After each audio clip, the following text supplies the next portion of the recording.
¿Cómo están, estimados y estimadas? Enviarles un gran saludo fraternal, esperando siempre que se encuentren bien de salud en estas épocas de pandemia. Dicho todo esto, vamos a dar comienzo al tema 10, segunda parte, denominado Organización Económica Cooperativa. Como recordarán, en la anterior clase hemos visto que la cooperativa, o como es denominado desde la Constitución Política del Estado, la Organización Económica Social Cooperativa, conforma parte de la economía plural. Por lo tanto, debemos estudiar las características propias y cómo es su constitución dentro de nuestro marco legal normativo. Cuando nosotros somos socios de una cooperativa, debemos saber ¿cuáles son las causales para perder esa calidad de socio o de asociada o de asociado, como establece la Ley 356, que es la ley general o la ley que va a regular sobre todo a las cooperativas? En virtud del cual, si ustedes pueden ver, el artículo 34 establece 6 numerales para poder establecer cuando un socio o una socia, o como dice el artículo, asociado o asociada, va a perder la calidad de asociada o asociado, ¿ya? Entonces nos menciona 6 numerales.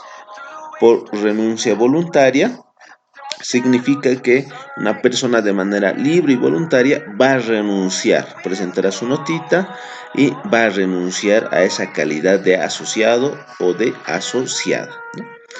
El numeral 2 que habla de exclusión y el numeral 3 que habla del tema de expulsión. Estos dos puntitos los vamos a desglosar en el siguiente cuadrito. El numeral 4, abandono. ¿Qué significa abandono? Abandono no es más que cuando una persona, una asociada o un asociado va a dejar a la cooperativa sin ninguna autorización de la cooperativa. Es decir, no va a realizar ningún comunicado de manera intempestiva, va a abandonar tal vez alguna función que está realizando, no hay comunicado, menos aún autorización por parte de la cooperativa, ¿ya? Entonces, también se debe establecer un plazo para poder hablar de abandono. Sin embargo, el plazo debe ser señalado en el estatuto de la cooperativa. Extinción de la personalidad jurídica.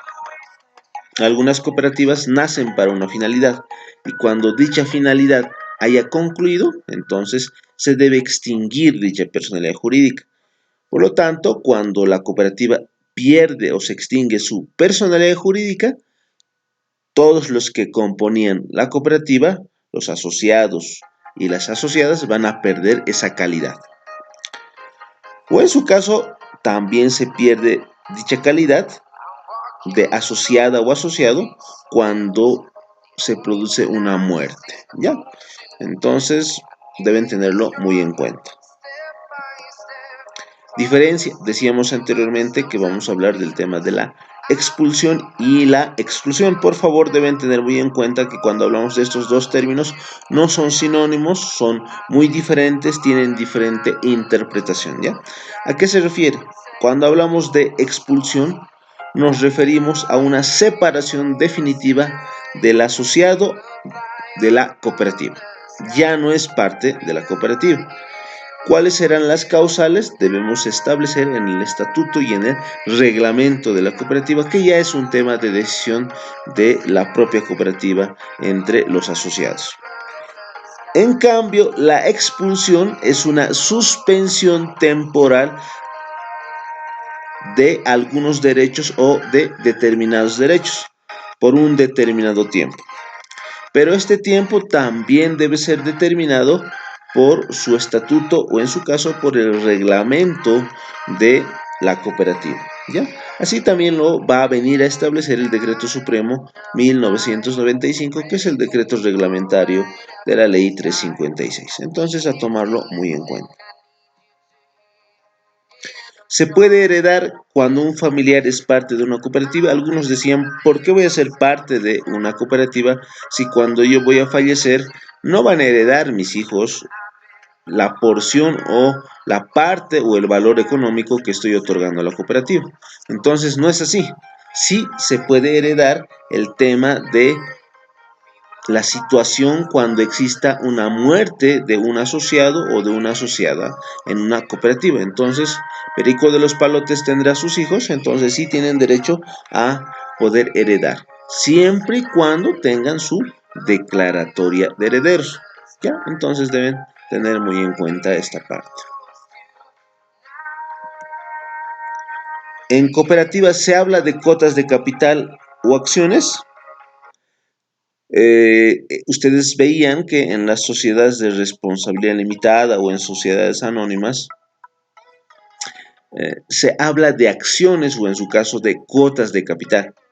Sin embargo, en las cooperativas debemos hablar de dos aportes, si se quiere llamarlo así, de un certificado de aportación y de un certificado de participación.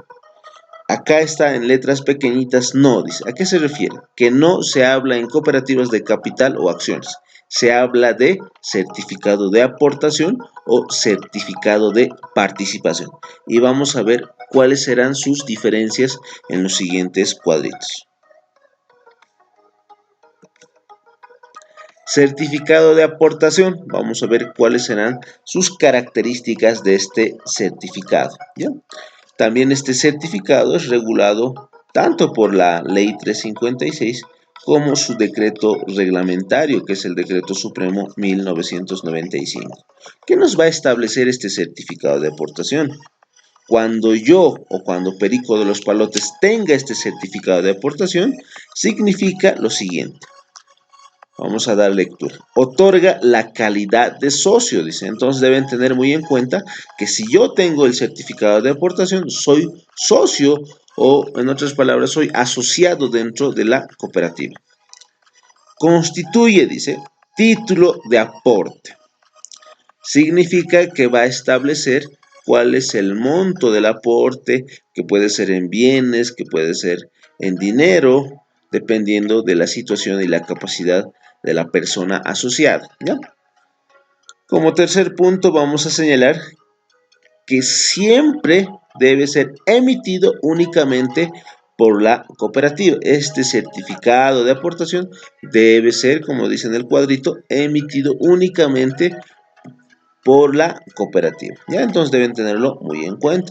Además, este certificado de aportación lo firman el presidente de la cooperativa, el secretario y el tesorero. ¿Ya? Entonces deben tener muy en cuenta esa parte. Es indivisible, dice.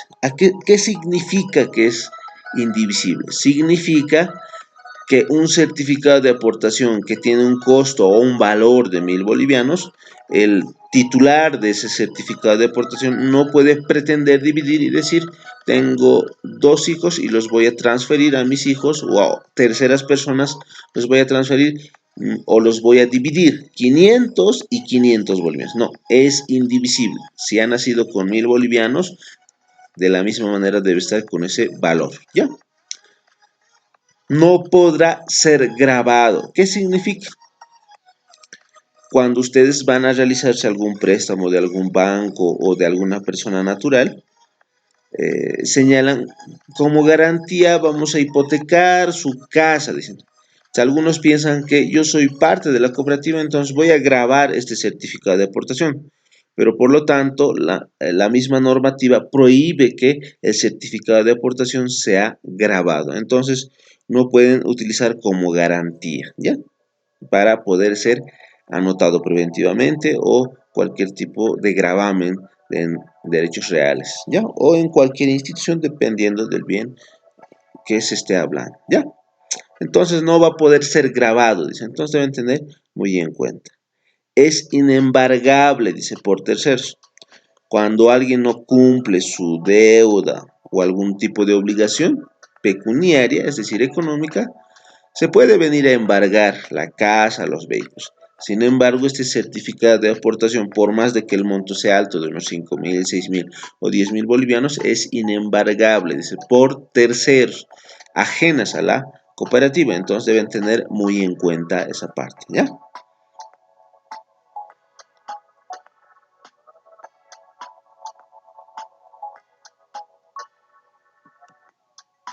Certificado de participación.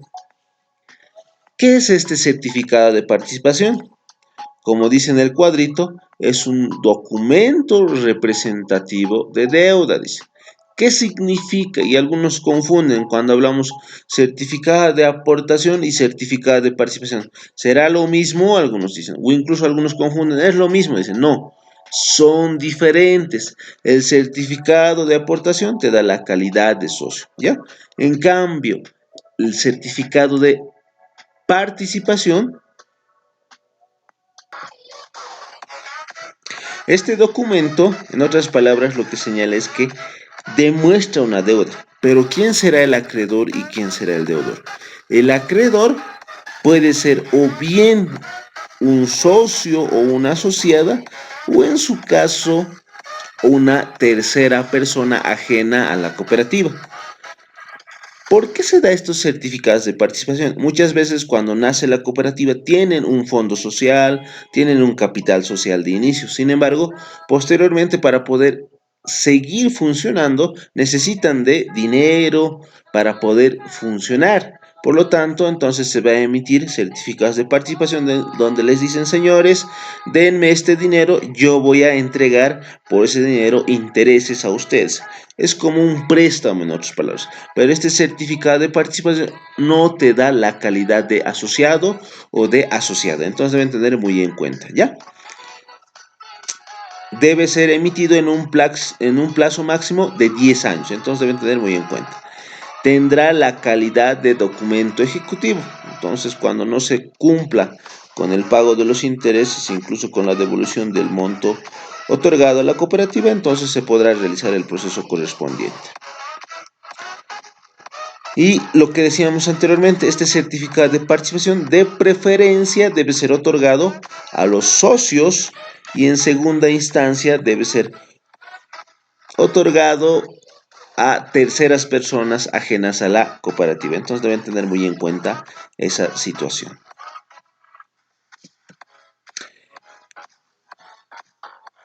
¿Cuál de los certificados acredita la calidad de socio? Y ahí ya tenemos la respuesta. Ahí dice Ley 356. Certificado de aportación avala ser socio de una cooperativa. Entonces, cuando ustedes tengan un certificado de aportación y un certificado de participación, ¿cuál documento les dará la calidad de ser parte de la cooperativa o ser socio de la cooperativa? Será pues el documento denominado certificado de aportación. Entonces deben tener muy en cuenta, ¿ya? Devolución del valor de los certificados de aportación. En los anteriores cuadros mencionábamos causales o para perder, perdón, la calidad de socio. En otras palabras, como decía en el artículo, la causal es para perder la calidad de asociado o de asociada. Entonces, cuando se ve esas causales y alguien es retirado o en caso de renuncia, los aportes que ha realizado la persona, ¿debe ser devuelto? Sí, debe ser devuelto. Tanto la Ley 356 como el Decreto Supremo 1995 confirman lo aseverado, pero vamos a señalar lo siguiente. Señala que la devolución es de manera obligatoria, que se deben entregar los aportes otorgados por el socio. Segundo, establece que desde la desvinculación, en plazo máximo de 180 días debe realizarse la devolución. Es decir, Perico de los Palotes ha renunciado a la cooperativa, entonces la cooperativa dentro de un plazo máximo de 180 días debe devolver el dinero a Perico de los Palotes porque ya no es parte de la cooperativa. Ahora, existen otros casos donde algunos después de 3 o 4 años vienen y dicen, quiero recuperar mi capital o el valor que ha aportado a la cooperativa. Sin embargo, se establece que si el socio nos reclama en un plazo de 2 años, prescribe, dice como el cuadrito señala, prescriben en 2 años. Perico de los Palotes renuncia y viene a los 3 años, pero la normativa dice que prescriben 2 años. Entonces, señor Perico de los Palotes, lo siento, tú tenías un plazo de venir a exigir, entonces nosotros ya no te podemos entregar el valor aportado porque ya ha prescrito el valor o tu facultad para poder venir a reclamarme. Por lo tanto, no te podemos otorgar ningún valor aportado a la cooperativa. Entonces deben tener muy en cuenta esa parte.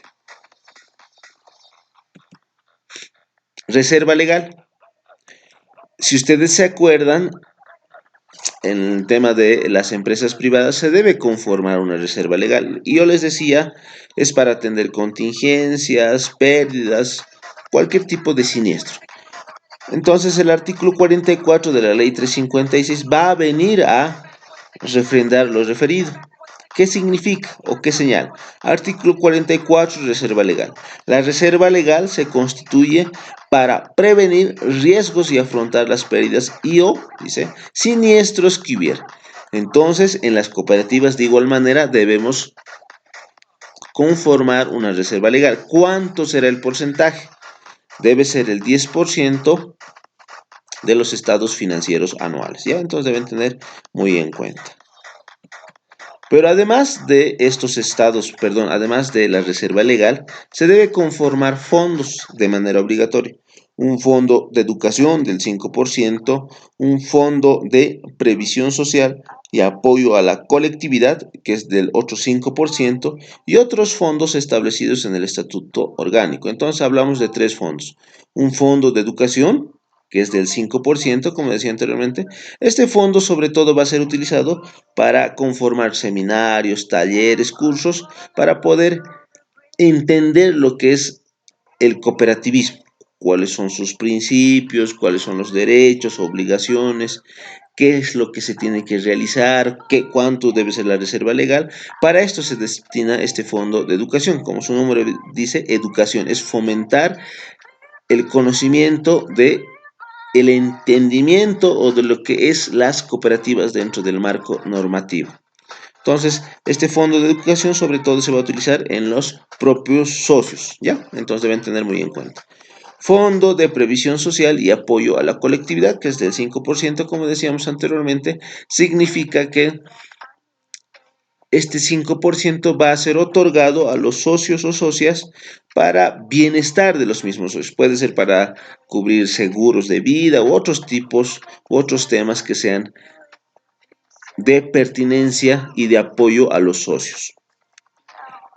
Y otros fondos establecidos en el Estatuto Orgánico. Si los socios o socias creen que se debe establecer otros fondos para poder coadyuvar a la actividad de la cooperativa, entonces se lo puede realizar, siempre y cuando se establezca en el estatuto. Entonces deben tener muy en cuenta.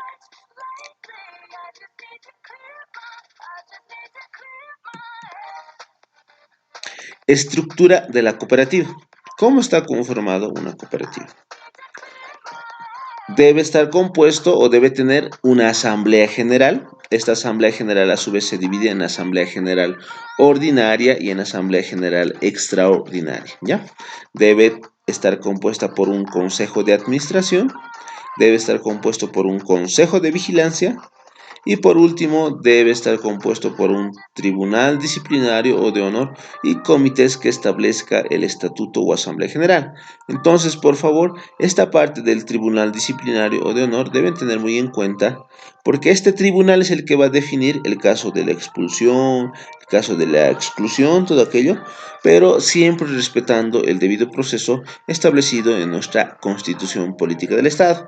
Entonces, esto es lo que teníamos que ver el día de hoy. La siguiente clase vamos a ver un tema más de práctica. Vamos a ver cómo se conforma o cómo se constituye una cooperativa. Pero ustedes ya tienen las nociones de reserva, cuáles son los fondos. Entonces ustedes ya van a poder entender con mayor claridad la siguiente clase, ¿ya? Ahora, como último cuadrito vamos a ver lo siguiente. Fusión, absorción y escisión. ¿Qué significan estos términos? Entonces, previamente vamos a dar una lectura a los artículos mencionados en cuadrito, que son artículos de la ley 356. Artículo 75, dice fusión, absorción y escisión. Dice, procede, dice, la fusión, absorción o escisión por decisión de dos tercios de los asociados o de las asociadas, perdón, y los asociados presentes en su correspondiente Asamblea General Extraordinaria. Anteriormente les decía, dentro de la composición de la cooperativa existe una Asamblea General. Esta puede ser ordinaria o extraordinaria. En cambio, para el tema de fusión, absorción o escisión, se necesita el voto de 2/3 de los asociados o de las asociadas que deben ser manifestadas en una asamblea general extraordinaria. Entonces deben tener muy en cuenta esa situación.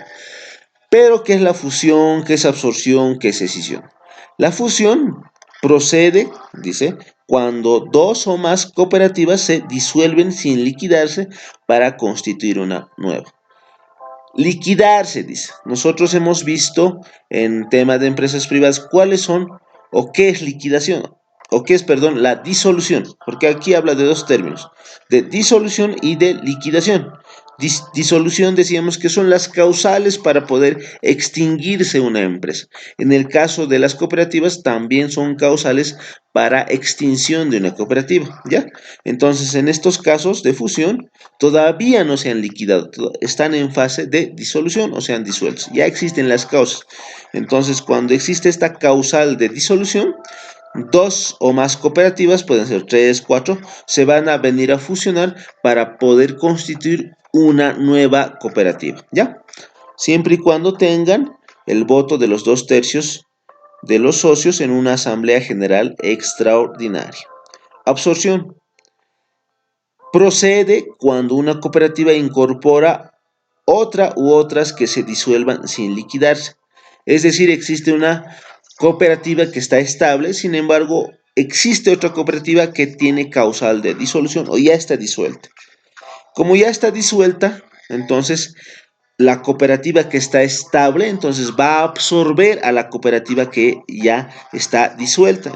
Entonces, es como una forma de apoyar a dicha cooperativa, solamente lo estás absorbiendo en cuanto a sus asociadas y en cuanto a los aportes, para venir a conformar la misma cooperativa que lo ha absorbido, sin embargo, con mayor aporte, ¿ya? Entonces deben tener muy en cuenta. Y el otro tema es de escisión. ¿Qué significa? Procede, dice, cuando una cooperativa destina una parte del fondo social para constituir una nueva cooperativa. Es decir, nosotros somos una cooperativa estable, nos ha ido bien, estamos por 3, 4 años y tenemos algunos réditos económicos como cooperativa. Entonces, vamos a ver la necesidad de crear otra cooperativa dentro del mismo rubro, puede ser, pero en otro municipio o en otro departamento. Entonces, podemos crear con nuestros fondos de una cooperativa otra cooperativa, ¿ya? Entonces deben tener muy en cuenta esa situación, siempre y cuando en los 3 casos de fusión o absorción tengamos el voto de los 2/3 de los socios en una asamblea general extraordinaria. Eso es en cuanto al día de hoy, la clase de hoy. Sin embargo, aclararles que la siguiente clase ya va a ser el tema más de práctica, cómo es la constitución de una cooperativa. Entonces, dicho todo esto, me despido, será hasta una próxima oportunidad. También establecer que de este tema, por favor, se va a enviar un cuestionario que lo deben resolver hasta el siguiente miércoles. Tengan todos buenos días, será hasta la siguiente oportunidad.